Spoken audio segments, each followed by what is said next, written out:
बिस्मिल्लाहिर्रहमानिर्रहीम। अस्सलामुअलैकुम। आज हम अदराकी तअल्लुम का नज़रिया theory of learning by self perceptions के बारे में गुफ्तगू करेंगे। अदराकी माहिरीन नफ्सियात का कहना है कि बुनियादी तौर पर हर किस्म का इंसानी रद्दअमल और रवैया किसी ख़ास वक्त में अमल का रद्दअमल होता है। यही वजह है कहा जा सकता है कि किसी भी शख्स के रद्दअमल का इन्हिसार इस वक्त ख़ास में पेश आने वाले वाक़े पर होता है। इस हवाले से अगर हम इसके किरदार को तब्दील करना चाहते हैं तो हमें इस शख्स की फ़ितरत की अदराकी सोच को मद्देनज़र रखना होगा।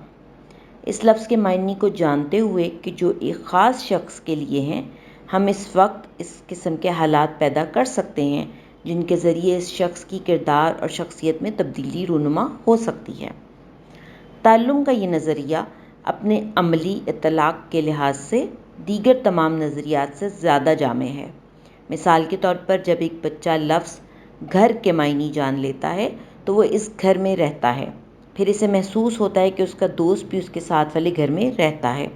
अगर ये घर इसके घर से दुगना बड़ा है, फिर वो पहले अपने घर की ड्राइंग करता है, फिर अपने दोस्त के घर की ड्राइंग करता है, फिर इनमें रंग भरता है।